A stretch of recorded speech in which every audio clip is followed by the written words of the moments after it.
Hello everyone, आज की इस वीडियो में हम लोग देखेंगे कि ट्रांसफार्मर किसे कहते हैं और ट्रांसफार्मर की संरचना कैसे होती है और ट्रांसफार्मर के क्लासिफिकेशन, ट्रांसफार्मर कितने प्रकार के होते हैं और उनकी क्षमताओं के आधार पर हम ट्रांसफार्मर को एक एक करके बात करेंगे। आज इस टॉपिक में हम लोग सिर्फ एक सिंपल एक आदर्श ट्रांसफार्मर की बात करेंगे। सो गाइस, आप लोगों ने अगर वीडियो पे नए हैं तो प्लीज़ मेरे चैनल को सब्सक्राइब कर लें और बेल आइकन को भी दबा लें। चलिए वीडियो को शुरू करते हैं। सबसे पहले देखते हैं ट्रांसफार्मर। इंट्रोडक्शन देखते हैं इसका ट्रांसफार्मर की। ट्रांसफार्मर एक स्थैतिक विद्युत चुम्बकीय युक्ति है। ट्रांसफार्मर क्या है? ट्रांसफार्मर एक स्थैतिक मशीन है जिसमें कोई घूमने वाला पार्ट नहीं होता, ना कोई रोटेटिंग करने वाला पार्ट होता है, ना ही कोई पार्ट इधर उधर कहीं हिलता डुलता है। इसलिए हम उसे बोलते हैं स्थैतिक विद्युत चुम्बकीय युक्ति। ट्रांसफार्मर में दो वाइंडिंग होती हैं, जिसे पहले प्राथमिक वाइंडिंग और सेकेंडरी वाइंडिंग कहते हैं। इसमें एक को प्राथमिक वाइंडिंग तथा दूसरे को सेकेंडरी वाइंडिंग कहते हैं। प्राथमिक वाइंडिंग को प्रवर्ती धारा एसी सप्लाई से स्रोत से जोड़ा जाता है। प्राथमिक वाइंडिंग का आयाम, एम्पलीट्यूड, प्राथमिक वोल्टेज तथा टर्नों की संख्या पर निर्भर करते हैं। प्राथमिक वाइंडिंग में जो आयाम उत्पन्न होता है और जो वोल्टेज उत्पन्न होता है, क्या किस पर निर्भर करता है? इन टर्नों की संख्या पर निर्भर करता है। ठीक है। प्राथमिक वाइंडिंग में उत्पन्न वोल्टेज E बराबर 4.44 F/m TP होता है, जहाँ क्या है, जहाँ F एक आवृत्ति है और φm में म्यूचुअल फ्लक्स है। जो ये म्यूचुअल फ्लक्स जिसमें जो विद्युत धारा प्रवाहित होने पे जो मैग्नेटिक फील्ड उत्पन्न होता है, उसी को क्या बोलते हैं? Mutual flux. Number of turn in primary winding, TP क्या है? एक नंबर ऑफ टर्न में जो टर्नों की संख्या है जो वोल्टेज के मानों पर निर्भर करता है।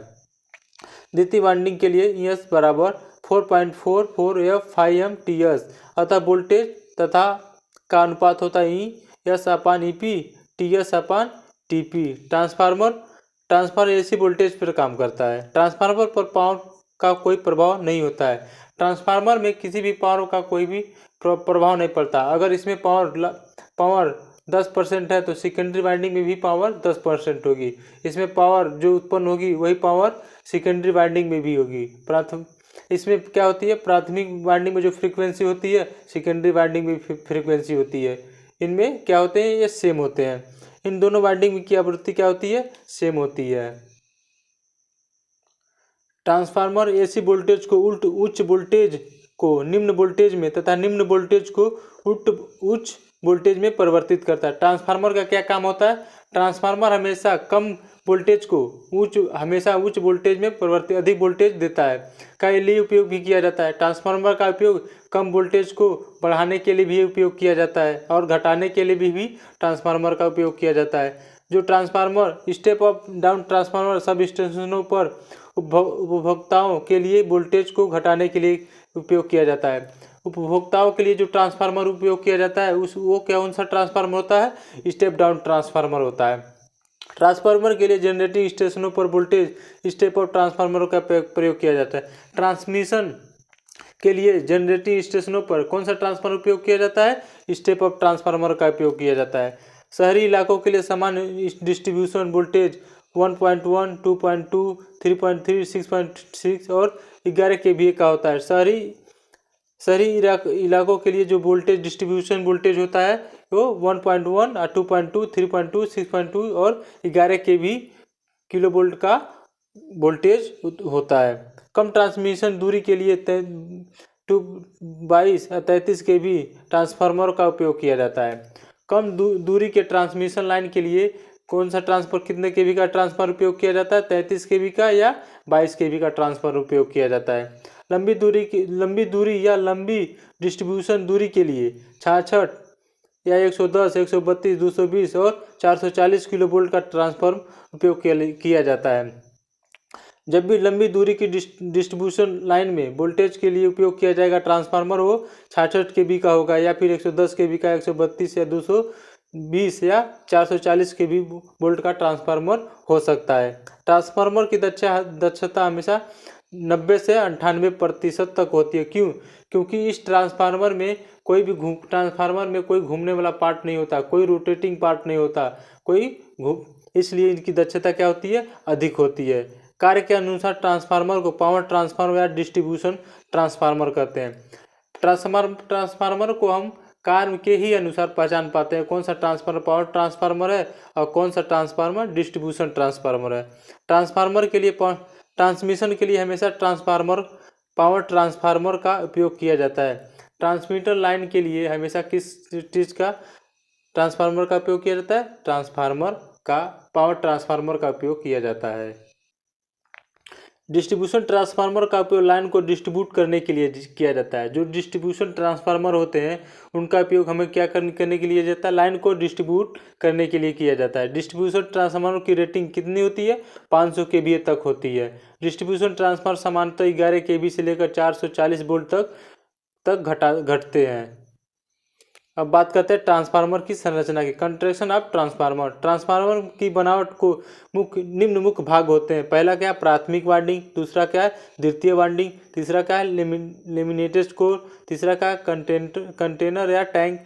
पांचवा क्या है? टर्मिनल। आप लोगों को एक बात बता दें, इस टॉपिक में हम लोग सिर्फ एक आदर्श ट्रांसफार्मर की परिकल्पना करके इनकी कंस्ट्रक्शन ऑफ ट्रांसफार्मर को जानने की कोशिश कर रहे हैं। हम लोग एक सिंपल सी ट्रांसफार्मर के बारे में जानने की कोशिश कर रहे हैं। हालांकि अगर किसी और ट्रांसफार्मर के बारे में जानने की कोशिश करेंगे तो उनकी कंस्ट्रक्शन ऑफ ट्रांसफार्मर, जैसे डिस्ट्रीब्यूशन ट्रांसफार्मर जब जानने की कोशिश करेंगे तो इनमें विदर हैं और सी चीज़ें हैं, वो उनका कंस्ट्रक्शन में जितने भी होते हैं वो सब चीज़ें बढ़ जाएंगी।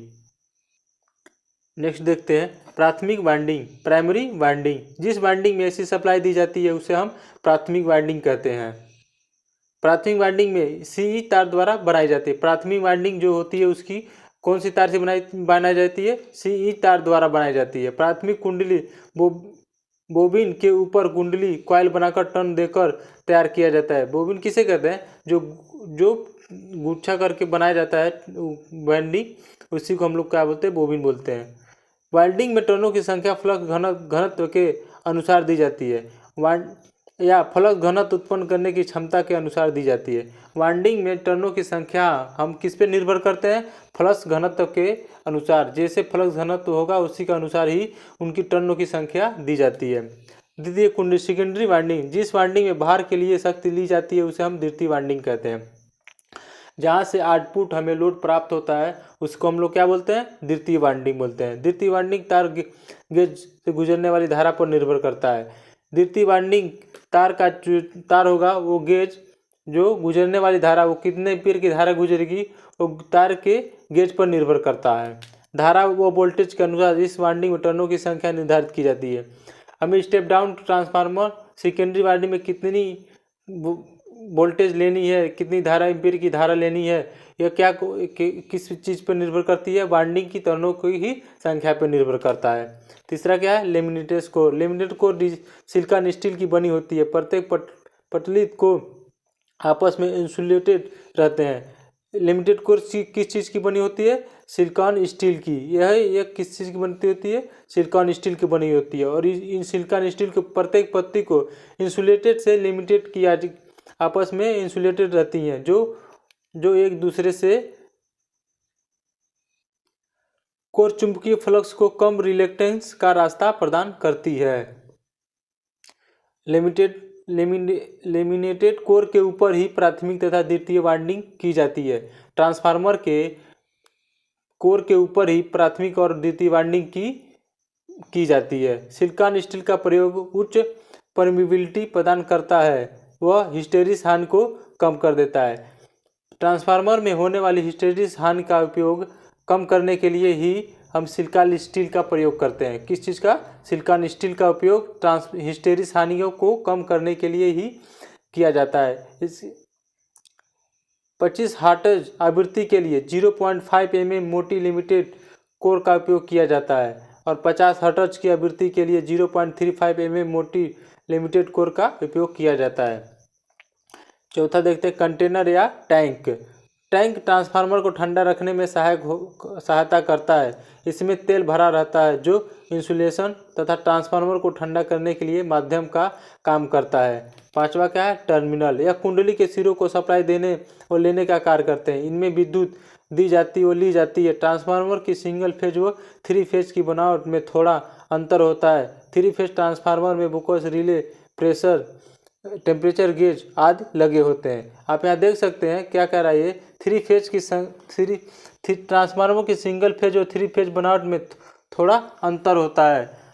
3 फेज ट्रांसफार्मर में बनावट बुकोल्ज, रिले, प्रेशर, टेम्परेचर गेज आदि लगे होते हैं। हमने क्या कहा था कि इस टॉपिक में हम लोग एक आदर्श ट्रांसफार्मर की परिकल्पना कर रहे हैं। हालांकि जब किसी और ट्रांसफार्मर की बात करेंगे, कि पर्सनली ट्रांसफार्मर की बात करेंगे यूज करने के लिए, तो उसके कंट्रैक्शन, उनके हर चीज़ को हम लोग एक एक चीज़ को बारीकी से पढ़ेंगे। नेक्स्ट क्या है, ट्रांसफार्मर का वर्गीकरण, क्लासिफिकेशन ऑफ ट्रांसफार्मर। आउटपुट वोल्टता के आधार पर ट्रांसफार्मर कितने प्रकार के होते हैं? 2 प्रकार के होते हैं। एक स्टेप अप ट्रांसफार्मर होता है, दूसरा स्टेप डाउन ट्रांसफार्मर होता है। कोर की संरचना के आधार पर ट्रांसफार्मर कितने प्रकार के होते हैं? 3 प्रकार के होते हैं। पहला shell type transformer, core type transformer, berry type transformer होते हैं। फेज की संख्या के आधार पर ट्रांसफार्मर कितने प्रकार के होते हैं? 2 प्रकार के होते हैं। Single phase transformer, 3 phase transformer. और शीतलन प्रणाली के प्रकार के कितने प्रकार के ट्रांसफार्मर होते हैं? 4 प्रकार के ट्रांसफार्मर होते हैं। नेचुरल कोल्ड ट्रांसफार्मर होता है, ऑयल कोल्ड ट्रांसफार्मर होता है, वाटर कोल्ड ट्रांसफार्मर होता है और फेरिट एयर कोल्ड ट्रांसफार्मर होता है। आउटपुट क्षमता के आधार पर कितने प्रकार के ट्रांसफार्मर होते हैं? 2 ट्रांसफार्मर होते हैं। एक क्या होता है, ऑटो ट्रांसफार्मर, और दूसरा क्या होता है, इंस्ट्रूमेंट ट्रांसफार्मर। सो गाइस, इस वीडियो में हम लोगों ने एक सिंपल सी ट्रांसफार्मर की परिकल्पना करके ट्रांसफार्मर के बारे में जानने की कोशिश की है। अब इसकी एक एक करके हम लोग इन ट्रांसफार्मर के सभी पार्ट को पढ़ेंगे और इनकी कंट्रैक्शन, कार्यविधि और सभी चीज़ों को एक एक करके बारीकी से हम लोग पढ़ेंगे।